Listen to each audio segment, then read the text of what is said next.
It almost felt like Southeast Asia here in this neighborhood. There were so many people outside, hanging out on the streets, kids playing outside. I still remember the sounds of Argyle Street, and we don't have that anymore. But I would like to somehow bring that back. A lot of the businesses here are owned by Asian folks. So even though a lot of the residents have moved away, there's still a big Asian presence here because a lot of people still come here to grocery shop. They still come here to eat, and they still just want to be here because it is Argyle.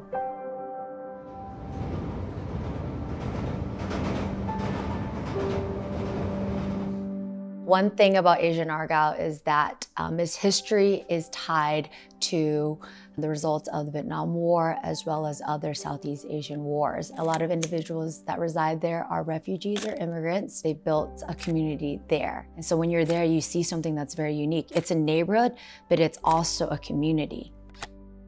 My family survived the Cambodian genocide, the Khmer Rouge, and took refuge in France before making their way to Chicago.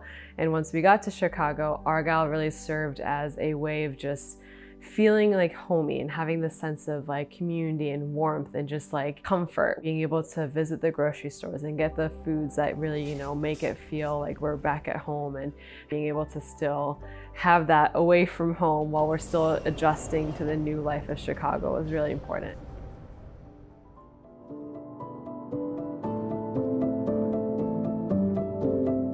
Đối với bác thì là phải nói là cái sự gắn bó của bác đối với khu này nó rất là khăng khít. Thành ra từ chỗ đó thì bác cũng vẫn có thể coi như đây là một cái quê hương của mình. Tại vì cái quan niệm mà trở về Việt Nam á, thì thật sự nó đối với người Việt đa số ở đây đó nó cũng hơi xa vời. Thành ra cho nên phải gắn bó với cái vùng này và phải làm sao góp sức với nhau để làm cho cái vùng này nó thành một cái nơi mà coi như tượng trưng cho người Việt, và người Việt xứng đáng và thích thú ở đây mà không muốn đi những nơi khác và so sánh với những cái cộng đồng người Việt ở các nơi. I never thought I was going to actually be back on Argyle. A lot of my research somehow always came back to Argyle. You know, working now for this Chamber of Commerce, I got to really see urban planning and like the struggles of, you know, development or change really impact this area. The idea of like cultural placekeeping is so beautiful because it's about keeping our heritage, and how can I contribute to that? Back then, Argyle was very much different. It was much more bustling. More people that were from the diaspora lived within the footprint of this area. Throughout the 90s and up into the 2000s, that kind of pivoted and shifted. You know, it's an opportunity for second generation business owners that are of that diaspora to come and really invest and carry on that legacy of the first generation. My parents opened up Many Things Sa Pharmacy in 1980, the first Vietnamese business on Argyle Street. I did not want to take over the pharmacy at all. It wasn't up until I had a conversation with my parents a few years back, and they were considering retirement and selling the pharmacy. The corporate pharmacies wanted to take over this pharmacy, and I started to realize I actually care about the pharmacy and Argyle Street way more than I thought. I care about my family's story and their refugee story, and not only theirs, but the other business owners and the people that grew up here. Even though there are still today a lot of legacy businesses that have been here for 20 plus years, there are a lot of vacancies and external impacts. But at the same time, you do see younger entrepreneurs and business owners. For example, First Sip Cafe, that is, you know, the daughters of Cafe Huang, who has been here for close to 20-something plus years. My name is Erin Hung. I'm the co-owner of First Sip Cafe. So we're a coffee shop here in Argyle Street, and we didn't realize how much of a community hub that a coffee shop really is to a community. When we think about hanging out with friends or family or catching up, it's usually around food, drinks, coffee. You know, it's around those parameters. To understand how culture works, you can look at food, you can look at beverage, and those are ultimately the words and the language to being able to dig deeper. My name is Lan Ho. I am the founder of Fat Milk. Both of my parents, my extended family, we're all small business owners. And I think that's really unique to the immigrant story, right? We bring something from our home country or something that we know because it's so hard to acclimate into a new country. And so it's either selling a piece of us, something that we know, our food, our tradition, our clothing, or something along those lines. And I'm so incredibly moved by the stories of my parents' generation and other immigrants who come here and create, you know, something out of nothing, and the strength, the courage, the bravery to do that. I think the great thing about Argyle is that it has so much of that rich history. And if you really think about Fat Milk, what we're all about is preserving and celebrating who we are as Vietnamese people, right? That tradition, that culture, but then we're also merging it with this new world of doing things with flair, doing things differently, and being okay with that.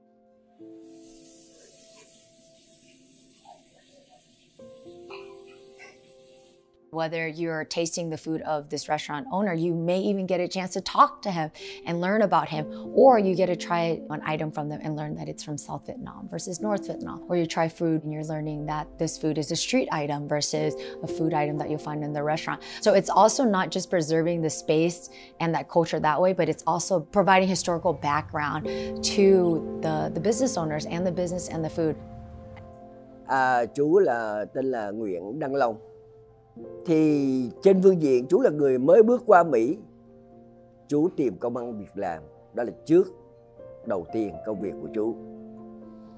Khi bắt đầu chú đi vào xin vào những nhà hàng để chú xin vào, thì người ta cho chú vào thử việc. Khi làm giúp cho những nhà hàng, chú có một cái sự việc đam mê. Từ đó nguyện vọng của chú, làm gì làm, chú sẽ quyết tâm để mở được nhà hàng. Thì không ngờ gia đình chú thành lập 23 tháng 10 2012.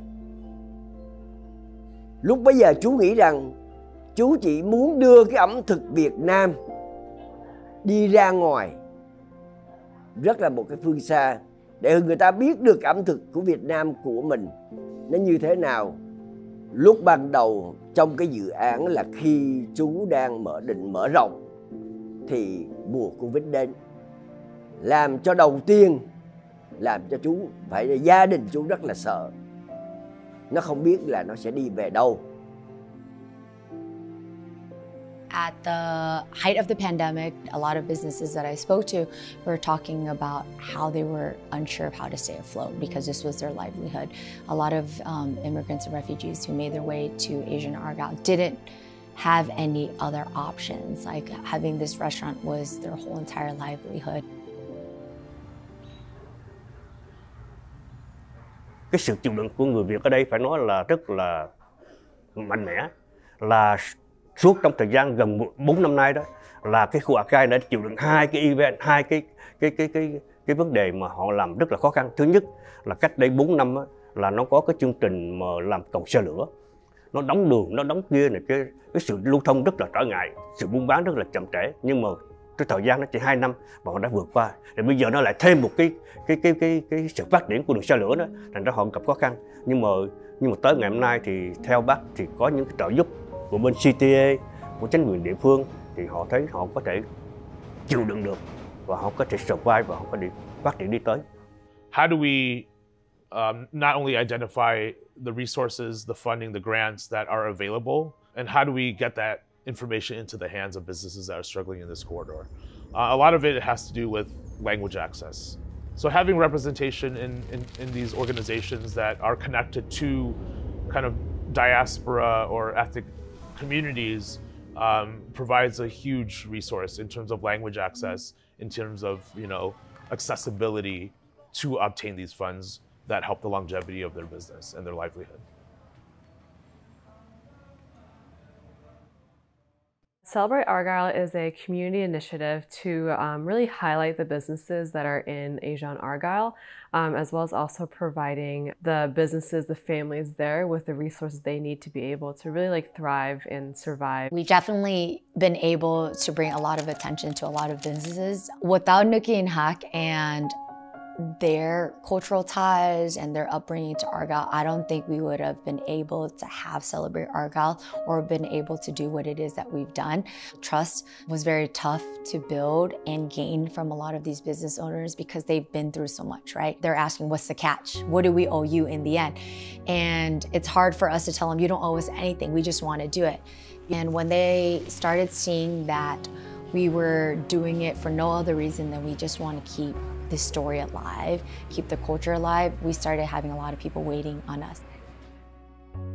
Nói chung là các đoàn thể giúp cho những nhà hàng, những business nhỏ có ngày hôm nay là nhờ tiếng nói cùng chung tay.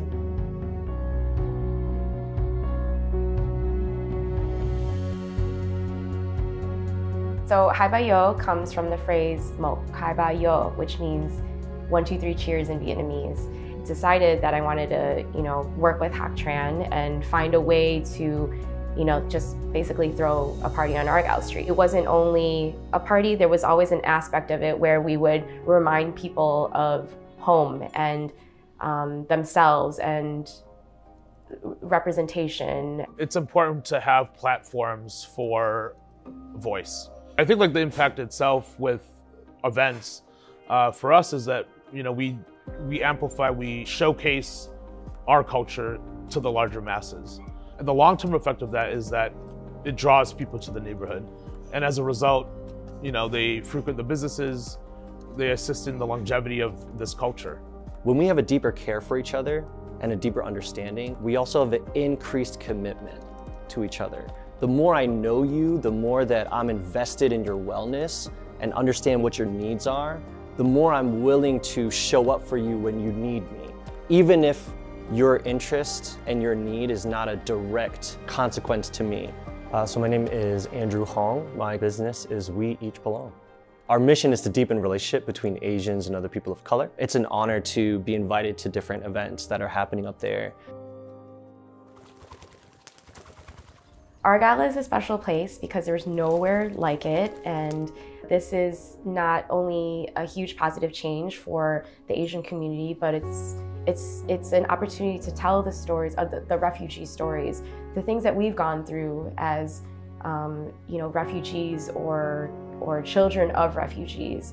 There is a whole story here that has not been told yet, and for so many years, a lot of our family members had too much pain to even be able to talk about it. But here we are, we have an opportunity to be able to share their stories and our own experiences of being in this environment and make this city better, make this neighborhood better, but then still allow the diversity and the culture here to still exist.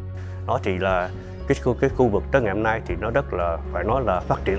Đó là cái điểm mà mình là người Việt thì chúng tôi rất hãnh diện về cái chuyện đó, đã giúp được và đã có sự đấu tranh để cho cái tiếng nói cũng như cái sinh hoạt này, để cho mọi người dân địa phương cũng như ở nationwide họ biết được sự phát triển, sự làm ăn và cái tính cần cù của người Việt Nam tại cái khu thương mại này. Vì vậy chú là đều muốn kêu gọi những bạn nào mà thích làm ăn, những doanh nghiệp nhỏ thì nên quay về khu Argyle để chúng ta cùng nhau chung tay để đưa cái vấn đề về khu Argyle này càng mạnh hơn.